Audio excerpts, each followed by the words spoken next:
बड़ी खबर से शुरुआत करेंगे। 6 दिसंबर 1992 को अयोध्या में विवादित ढांचा गिराया गया था और इस मामले में सीबीआई की विशेष अदालत ने अपना फैसला सुना दिया है और कहा कि यह घटना पूर्व नियोजित नहीं थी बल्कि अचानक हुई। ये कहते हुए कोर्ट ने केस के सभी 32 आरोपितों को बरी कर दिया। 28 साल पुराने इस केस में लखनऊ में सीबीआई की विशेष अदालत के जज सुरेंद्र कुमार यादव ने फैसला सुनाया है। कोर्ट ने इस केस में पेश किए गए सबूतों को पर्याप्त नहीं माना। 2300 पन्नों के फैसले में कोर्ट ने कहा कि ढांचा गिराने में विश्व हिंदू परिषद का कोई रोल नहीं था, बल्कि कुछ असामाजिक तत्वों ने पीछे से पत्थरबाजी की थी और ढांचा गिराने में कुछ शरारती तत्वों का हाथ था। जज एसके यादव ने कहा कि विवादित ढांचा गिराने की घटना पूर्व नियोजित नहीं थी, ये घटना अचानक से हुई थी। कोर्ट ने स्पष्ट कहा कि कोई भी सबूत आरोप साबित करने के लिए पर्याप्त नहीं था। आपको बता दें कि इस मामले में जो भी आरोपी थे उन पर साजिश रचने जैसे गंभीर आरोप थे, लेकिन कोर्ट ने कहा कि जो सबूत पेश किए गए हैं उनसे ये साबित नहीं होता।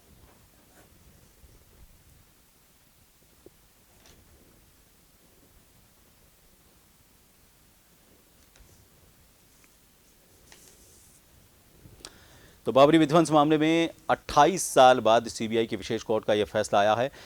आडवाणी, जोशी, इसके अलावा कल्याण सिंह, उमा भारती समेत सभी 32 आरोपी बरी कर दिए गए हैं। 6 दिसंबर 1992 को अयोध्या में ये विवादित ढांचा गिराया गया था। कोर्ट ने कहा कि यह घटना पूर्व नियोजित नहीं थी बल्कि अचानक हुई। लखनऊ में सीबीआई की विशेष अदालत के जज सुरेंद्र कुमार यादव ने यह फैसला सुनाया है। कोर्ट ने इस केस में पेश किए गए सभी सबूतों को पर्याप्त नहीं माना और 2300 पन्नों के फैसले में कोर्ट ने कहा कि ढांचा गिराने में वीएचपी यानी कि विश्व हिंदू परिषद का कोई रोल नहीं था, बल्कि कुछ असामाजिक तत्वों ने पीछे से अचानक पत्थरबाजी की थी और फिर कुछ शरारती तत्वों ने ये ढांचा गिरा दिया। कोर्ट ने यह भी स्पष्ट कहा कि कोई भी सबूत आरोप साबित करने के लिए पर्याप्त नहीं था और इस केस में लाल कृष्ण आडवाणी, मुरली मनोहर जोशी, कल्याण सिंह, उमा भारती, विनय कटियार, साध्वी रितंबरा, इसके अलावा महंत नृत्य गोपाल दास, डॉक्टर राम विलास वेदांती, चंपत राय, महंत धर्मदास, साक्षी महाराज समेत सभी 32 आरोपितों को सीबीआई की विशेष कोर्ट ने बरी कर दिया।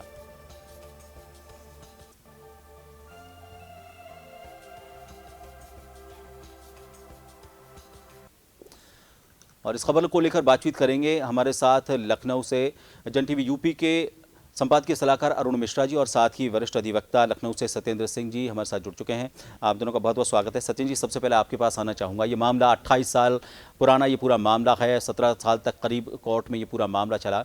जो भी फैसला आज आया है, फैसले को कभी गलत या सही ठहराने का अधिकार हमें नहीं है, लेकिन हम इस फैसले को लेकर एक टिप्पणी आपकी ज़रूर चाहेंगे। जो भी सबूत पेश किए गए वो नाकाफी बताए हैं। सीबीआई कोर्ट ने यह कहा है कि सीबीआई ने जो पेश किए थे सबूत वो नाकाफी हैं। ये टिप्पणी आप इसको किस नजरिए से देखते हैं और फैसले को लेकर आप क्या कहना चाहेंगे? हेलो, सत्येंद्र जी बताइए। जी जी बोलिए। मैं ये जानना चाह रहा था कि जो टिप्पणी की गई है कि जो सबूत पेश किए गए थे वो सबूत नाकाफी थे किसी को भी गुनहगार साबित करने में, इसको लेकर आप क्या टिप्पणी करना चाहेंगे?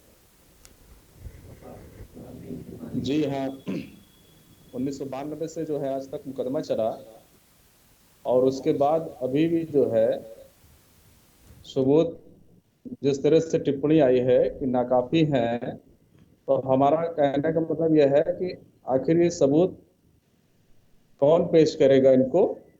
इतने सालों साल बर्बाद, समय बर्बाद हुआ कोर्ट का, न्यायालय का, हम सबका। तो आज अगर हम इस मुकाम पे पहुंचे हैं कि अगर ये सबूत नाकाफी हैं जैसे आपने बताया भी, ठीक है, जी। तो इतना समय बर्बाद होने के बाद भी हम वहाँ जहाँ के तहाँ खड़े हैं और सबूतों के अभाव में अगर मान लीजिए अरुण कोई चीज मिश्रा संवाददाता नहीं बरी है। हो रहे हैं या जो भी है, तो ये किसकी जिम्मेदारी है? अरुण मिश्रा संवाददाता नहीं है, संपादकीय सलाहकार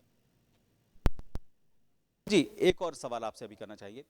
अभी अगर हम इतने लंबे समय तक, जैसा आपने कहा कि इतने लंबे समय तक पूरी कानूनी प्रक्रिया चली है, जो टिप्पणी की गई है सीबीआई के ऊपर, क्या ये हमारी जो व्यवस्था है, जो हमारी प्रशासनिक व्यवस्थाएं हैं, जो हमारी एजेंसीज हैं, उन पर टिप्पणी आप इसको नहीं मानेंगे? क्योंकि इतने साल तक अगर कोई सबूत ही ढंग से पेश नहीं किया गया, उसकी पैरवी सही तरीके से नहीं की गई, तो ये हमारे सिस्टम पर सवाल उठाते हैं। क्योंकि कोर्ट तो उन सबूतों के आधार पर, उन गवाहों के आधार पर ही फैसला देंगे जो उनके सामने पेश किए जाते हैं।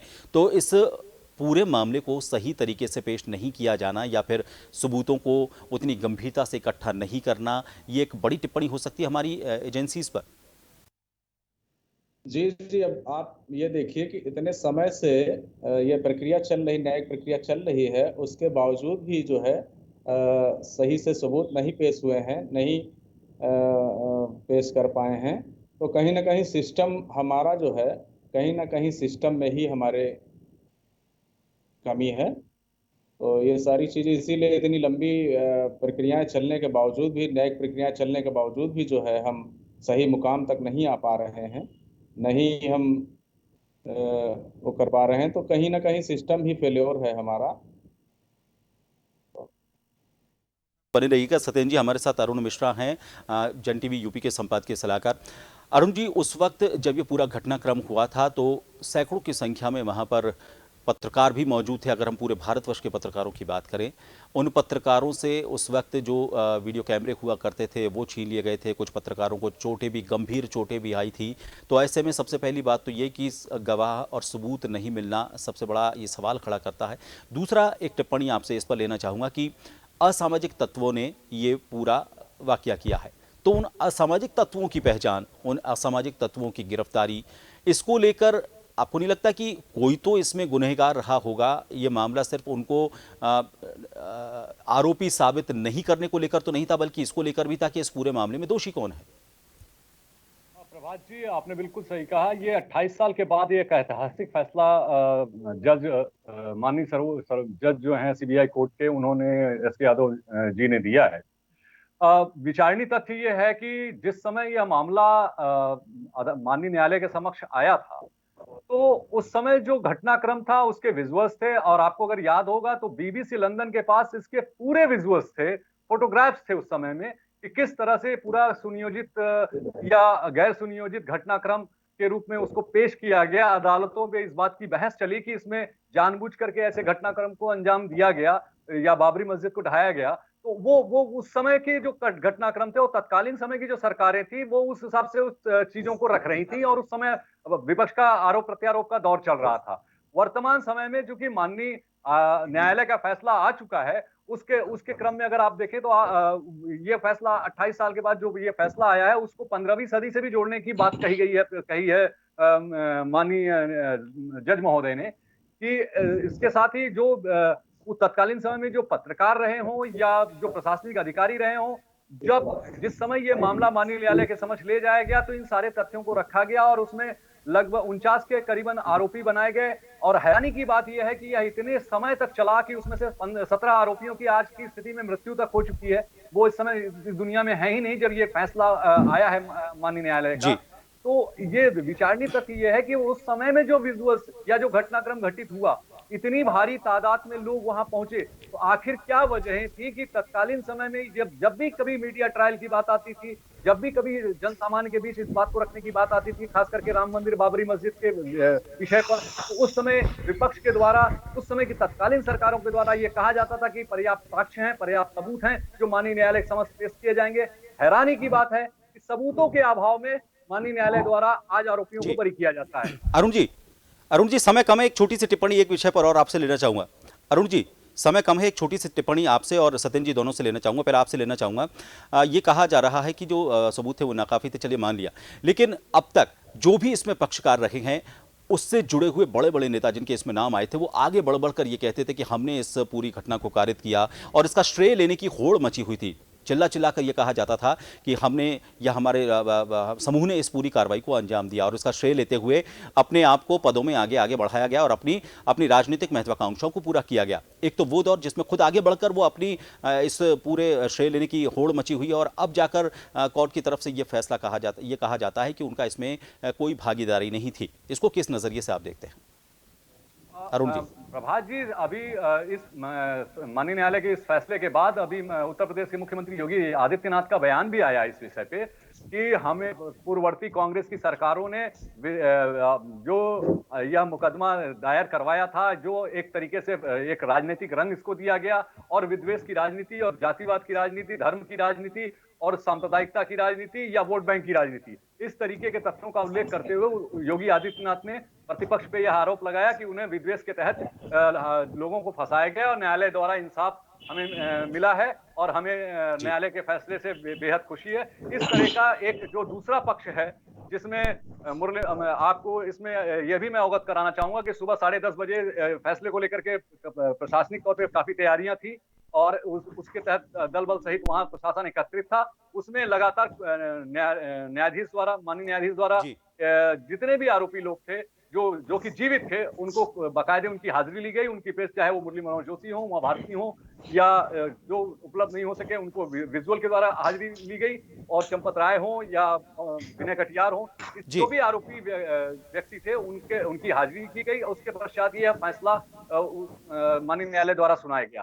जहां तक इसको राजनीतिक रंग देने की बात है तो राम मंदिर बाबरी मस्जिद का 28 साल से, जब से यह मामला आया है 6 दिसंबर 1992 के बाद से, तब से आज तक इसमें दो पक्ष बन गए। एक पक्ष जो कि लगातार सत्ता की राजनीति करता रहा एक विशेष समुदाय को लेकर के, दूसरा पक्ष लगातार सत्ता तक पहुंचने की राजनीति करता रहा एक विशेष वर्ग को लेकर के। तो यह निश्चित तौर पर राम मंदिर बाबरी मस्जिद का जो मुद्दा है, ये न्याय से कहीं ज्यादा अगर हम इसे राजनीतिक कह दें या सत्ता के करीब पहुंचने का एक साधन कह दें, उसके रूप में ज्यादा प्रचारित हुआ, उसके रूप में ज्यादा जनसामान्य के बीच में आया या भावनात्मक मुद्दे के रूप में ज्यादा जनसामान्य के रूप में आया। इसके जो दूसरे पक्ष के पैरोकार थे, चाहे वो बाबरी मस्जिद एक्शन कमेटी के लोग हो या विश्व हिंदू परिषद के कमेटी के लोग हो, जो एक दूसरा मामला चल रहा था बाबरी मस्जिद और राम जन्मभूमि बाबरी मस्जिद, जिस पर भी फैसला आ चुका है और राम मंदिर के निर्माण के लिए माननीय न्यायालय द्वारा फैसला सुनाया जा चुका है। ये उसी से एक तरीके से जुड़ा हुआ घटनाक्रम था जो विध्वंस का मामला था, जिसमें ये माना जा रहा था नियोजित साजिश के तहत एक आपराधिक कृत्य को अंजाम दिया गया है और उसी पर यह फैसला आना था। और कभी भी माननीय न्यायालय या किसी भी न्यायालय के द्वारा जो फैसला किया जाता है वो तथ्यों और सबूतों के आधार पर, और तथ्यों और सबूतों का हमारे जो लोग डेमोक्रेटिक जो ढांचा है, न्यायिक जो प्रणाली है, और न्यायिक प्रणाली में जिनके ऊपर ये जिम्मेदारियां होती हैं कि उस साक्ष्यों और सबूतों को पेश करें, अगर वो शिथिलता बरत देते हैं तो निश्चित तौर पे देर के बाद दुरुस्त या सही न्याय या सही चीजें सतह पर आ पाने के लिए उसके लिए जो बेसिक जिम्मेदारी होती है वो उसकी होती है कि जो साक्ष्यों को माननीय न्यायालय में, चाहे वो पुलिस प्रशासन हो, चाहे वो लोकल एडमिनिस्ट्रेशन हो या उस घटनाक्रम से जुड़े हुए प्रशासनिक अधिकारी हो या उस घटनाक्रम से जुड़े हुए हम उस समय के तत्कालीन मौजूद लोग हो, उनको इन साक्ष्यों को पेश करना था, चाहे वो विजुअल हो, चाहे वो फोटो क्रॉमिक हो, उन साक्ष्यों को रखा जाना चाहिए था। फिलहाल वर्तमान समय में फैसला आ चुका है, टीका टिप्पणी करना न्याय विधि और